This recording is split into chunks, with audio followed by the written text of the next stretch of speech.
बघा विद्यार्थी मित्रांनो, आपण कालच्या लेक्चरमध्ये 4 प्रॉपर्टीजचे डेफिनेशन्स झाल्या, प्रॉब्लेम झाले मागच्या 2 लेक्चरमध्ये. आता आपण बाकीच्या प्रॉपर्टीज बघू आणि त्यांचे प्रॉब्लेम बघू. आजचं आपलं टॉपिक आहे विस्कॉसिटी, कायनामेटिक विस्कॉसिटी आणि त्यांचे प्रॉब्लेम आणि न्यूटन्स लॉ ऑफ विस्कॉसिटी. तर आता विस्कॉसिटी म्हणजे काय? The property of a liquid by virtue of its offers resistance to the one layer of fluid over the another layer. एक layer दुसऱ्या लेयरला जर अपोज करत असेल, त्याला म्हणतो आपण विस्कॉसिटी. एक लेयर जर दुसऱ्या लेयरला जर अपोज करत असेल, तर त्याला काय म्हणतो आपण? Viscosity. Viscosity is the property of liquid which offers the resistance to the one layer of fluid over the another layer. किंवा डिफॉर्मेशनला जे रजिस्ट करतं त्याला काय म्हणतो आपण? विस्कॉसिटी. हा, जे डिफॉर्मेशन होत असतं फ्लुइडचं, त्याला जे रजिस्ट करतं त्याला काय म्हणतो आपण? विस्कॉसिटी. हा, फॉर एक्झाम्पल जर मित्रांनो आपण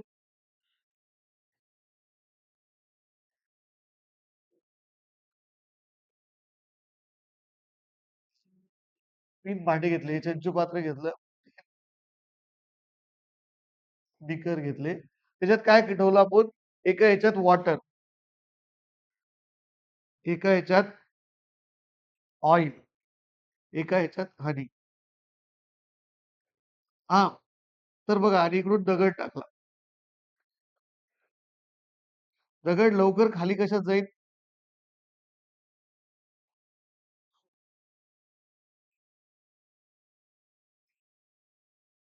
सगळ्यात फास्ट दगड कशात जाईल? वॉटर. वॉटरमध्ये, म्हणजे वॉटरची विस्कॉसिटी सगळ्यात कमी असते. विस्कॉसिटी म्हणजे अपोज. विस्कॉसिटी म्हणजे काय असतो? Oppose. The property of liquid by virtue of its offers resistance the one layer of fluid over the another layer. एक लेयर दुसऱ्या लेयरला रजिस्ट करते, त्याला म्हणतो आपण विस्कस. विस्कॉसिटी म्हणजेच घट्ट. आलं लक्षात? तर इथं ऑइल मध्ये थोडं जास्त वेळ लागेल दगडाला खाली जायला पाण्यापेक्षा, आणि हनी मध्ये अजून जास्त वेळ लागेल. आलं लक्षात? हे झालं विस्कॉसिटी. काय? It is the property of liquid by virtue of its offers resistance to the one layer of fluid over the another layer. लक्षात? हे काय झालं? विस्कॉसिटी. याच्या नोट्स पण मी तुम्हाला प्रोव्हाइड करणार आहे मित्रांनो. हा, याचा स्क्रीनशॉट मारून घ्या. आता बघा, विस्कॉसिटीची डेफिनेशन बघू आपण आणि नंतर न्यूटन्स लॉ ऑफ विस्कॉसिटी बघू. हा, आता बघा, विस्कॉसिटी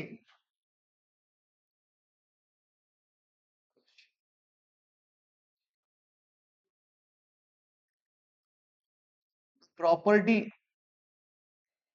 प्रॉपर्टी ऑफ लिक्विड और liquid which which offers offers resistance of the property of liquid which offers resistance to the one layer of fluid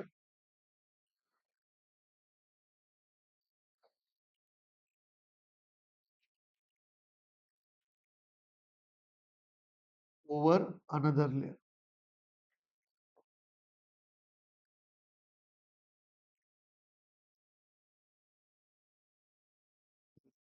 Property of liquid which offers resistance to the one layer of fluid over the another layer is called as a viscosity, or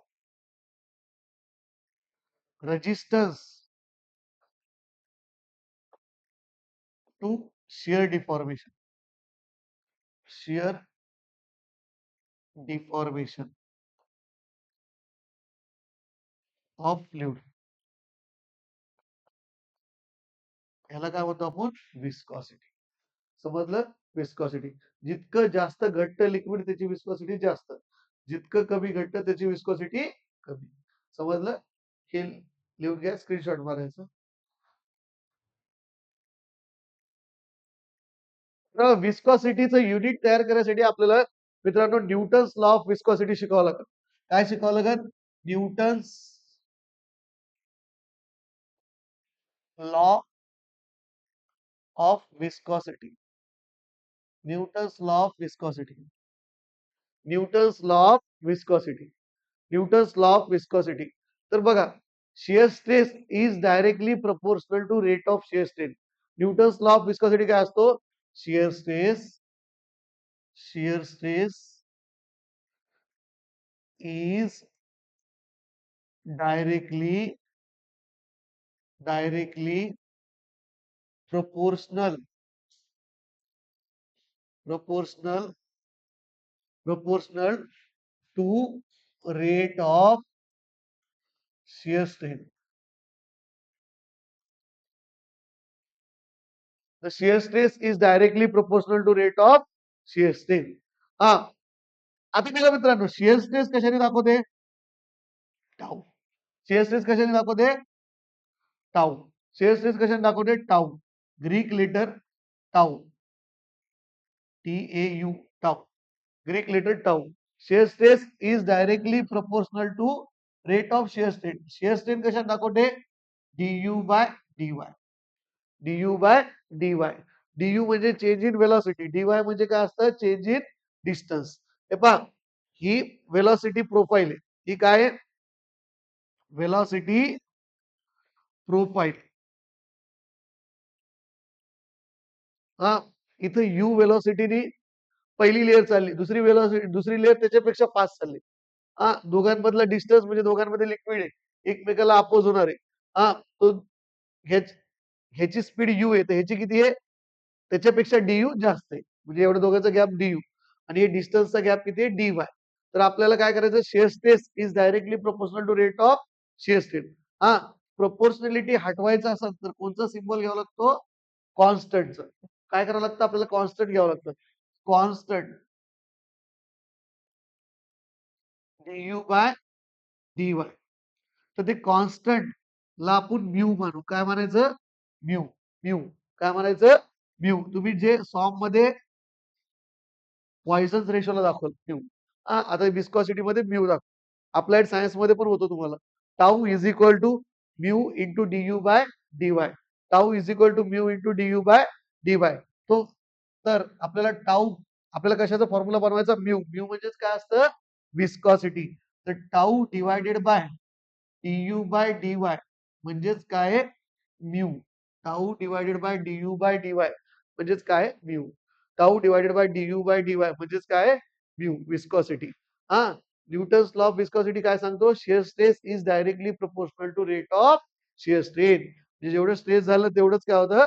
strain. हा, तर tau is directly proportional to du by dy. Proportionality हटवायसाठी constant घ्यावं लागतं. त्या कॉन्स्टंटला काय म्हणतो आपण? Mu. हा, तर मग काय केलं आपण? डीयू बाय डीवाय ला खाली पाठवलं.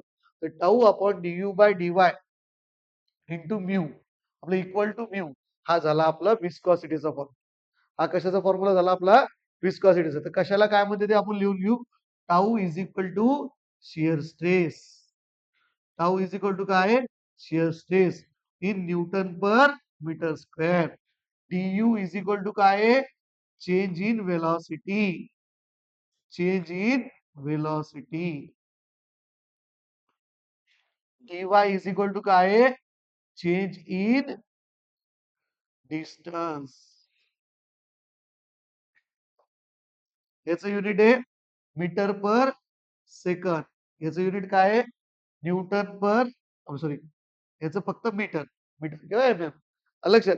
आणि share स्ट्रेसचं Newton per metre square. आता आपल्याला म्यूचं युनिट काढायचं. पहिले तुम्ही याचा स्क्रीनशॉट मारू घ्या, मग लगेच म्यूचं युनिट काढू. लक्षात. न्यूटन्स लॉ ऑफ विस्कॉसिटी कसं लिहायचं? The Newton's law of viscosity states that the shear stress is directly proportional to rate of shear strain. Tau is directly proportional to du by dy. Proportionality हटवायसाठी आपल्याला काय करावं लागतं? Constant घ्यावं लागतं. तर tau is equal to du by dy कॉन्स्टंटनी multiply केलं. कॉन्स्टंट म्हणजेच म्यू. त्यालाच काय म्हणतो आपण? विस्कॉसिटी. त्यालाच काय म्हणतो? विस्कॉसिटी इंडेक्स किंवा विस्कॉसिटी कॉन्स्टंट. विस्कॉसिटी. लक्षात. हा, मग आता याच्यावरून आपल्याला याचं युनिट बनवायचं. सीजीएस युनिट बनायचं, एसआय युनिट बघायचं. तर पहिले तुम्ही हा फॉर्म्युला त्याचा स्क्रीनशॉट मारून घ्या, लिहून घ्या.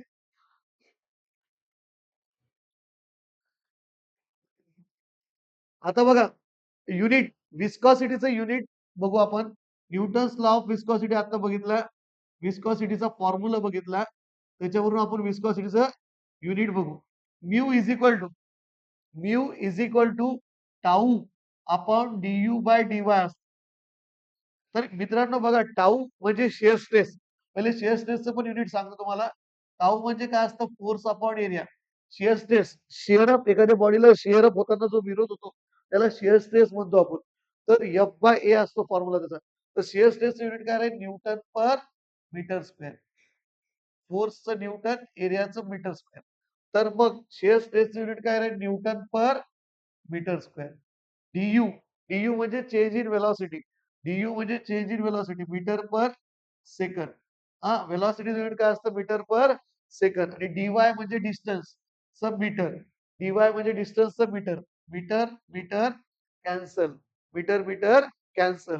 हा, जर याला उलट पाठवलं तर newton per metre square into आपलं, म्हटलं तर अजून एक स्टेप दाखवतो, 1/सेकंड. याला जर उलट पाठवलं, newton per metre square into second by 1, म्हणजेच newton second per metre square is a SI unit of viscosity. SI unit of viscosity, newton second per metre square, SI unit of viscosity. हा, तर बघा, SI unit of viscosity. तुम्ही याचा screenshot मारला असाल तर काय करा, पुढचं बघ दाखवतो मी याच्यात अजून पण Newton second per metre square मध्ये कसं तयार होतं. हा, याचा फोटो मारून घ्या, फास्ट स्क्रीनशॉट मारून घ्या.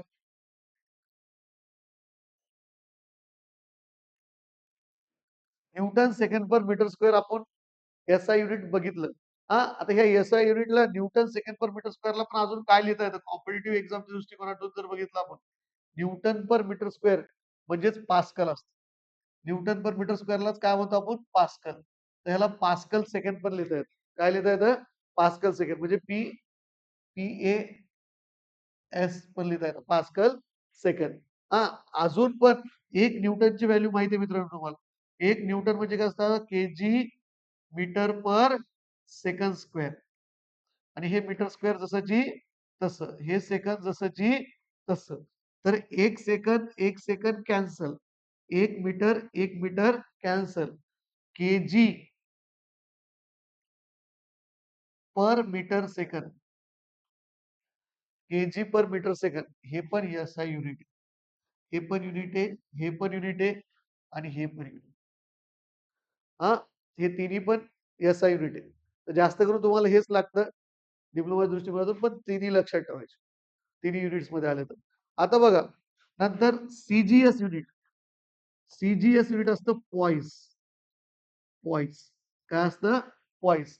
एक पॉइस म्हणजे 1/10 newton second per metre square असतं. जर तुम्हाला पॉइसचं प्रॉब्लेम येतात बरं का, हा, पॉइसचं जर Newton second per metre square मध्ये करायचं तर काय करायचं? 10 ने डिवाइड करायचं. कशाने डिवाइड करायचं? 10 ने डिवाइड करायचं. 1 poise is equal to 1/10 newton second per metre square. हे झालं विस्कॉसिटीचं SI युनिट आणि CGS युनिट. आलं लक्षात? आता बघूया आपण मित्रांनो कायनामॅटिक विस्कॉसिटी. आता काय बघू? कायनामॅटिक विस्कॉसिटी. तर कायनामॅटिक विस्कॉसिटी लिहून देतो मी. कायनामॅटिक विस्कॉसिटीची डेफिनेशन आणि फॉर्म्युला. कायनामॅटिक विस्कॉसिटी,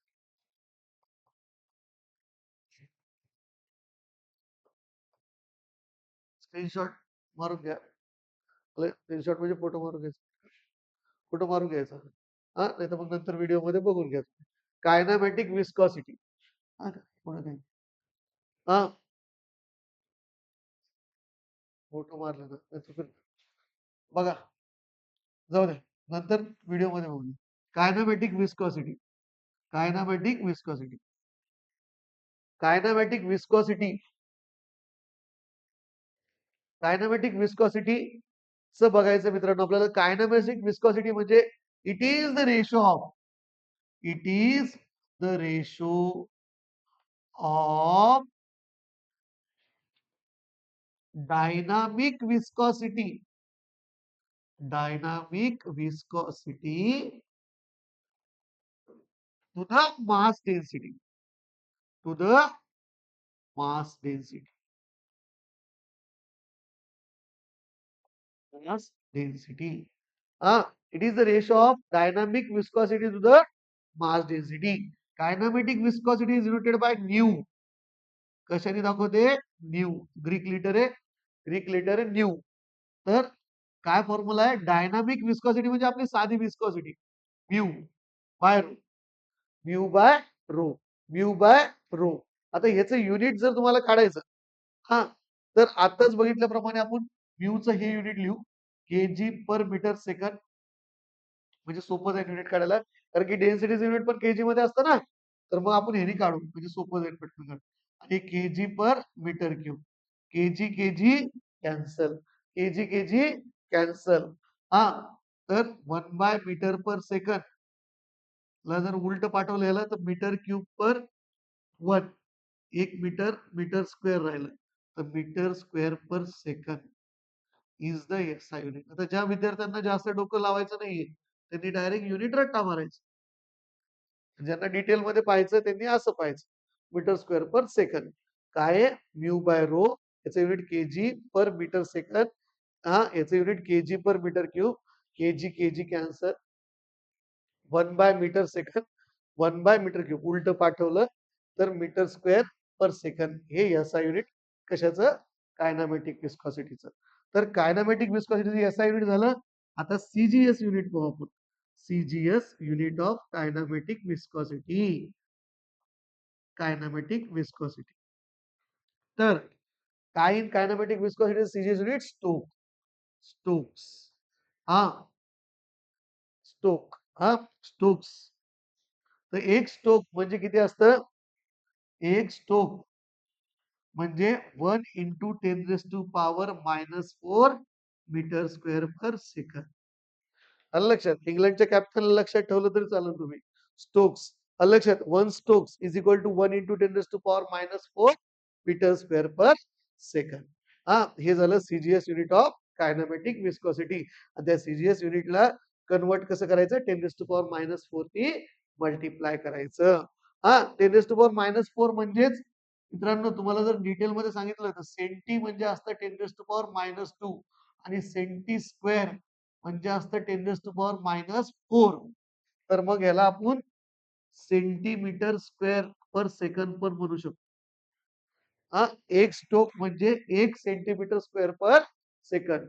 एक स्टोक म्हणजे 1 सेंटीमीटर स्क्वेअर पर सेकंड. हे झालं विस्कॉसिटी, झालं आपलं कायनामेटिक विस्कॉसिटी, झालं न्यूटन्स लॉ झाला, आणि दोघांचे युनिट झाले. याचा स्क्रीनशॉट मारून घ्या.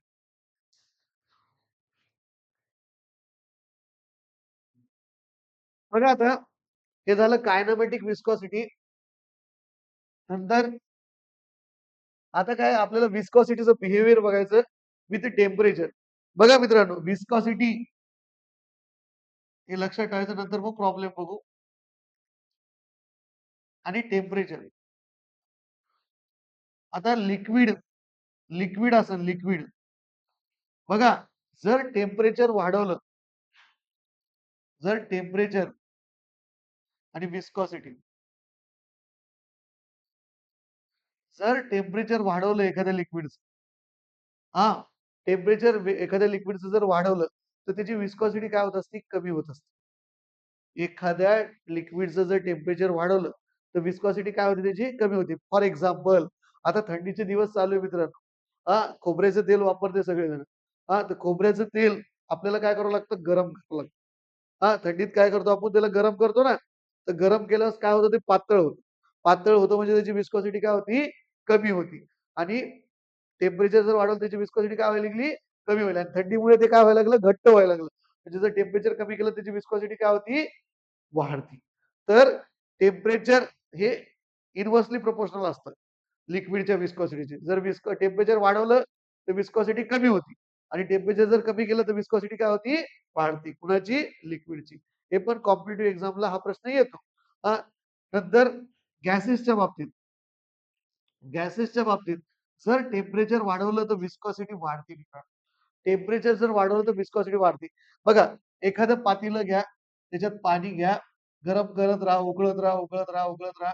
काय होतं? वाफा जे आहे ना वाढत जातात. जसं पाणी उकळत उकळत जातं तसं वाफा काय होत जास्त दिसतात. एक वेळ असायचं एखाद्या पॅक रूम मध्ये जर तुम्ही गेलं पूर्ण वाफच वाफा तयार होते. आलं लक्षात? म्हणजे पॅक करून टाकलं.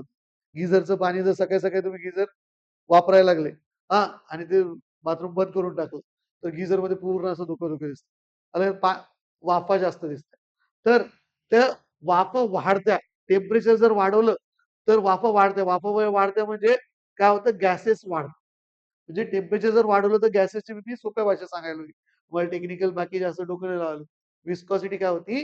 वाढती. हां, जर टेम्परेचर वाढवलं तर गॅसेसची विस्कॉसिटी काय होती? वाढती आणि लिक्विडची विस्कॉसिटी काय होती मित्रांनो? कमी होती. आलं लक्षात?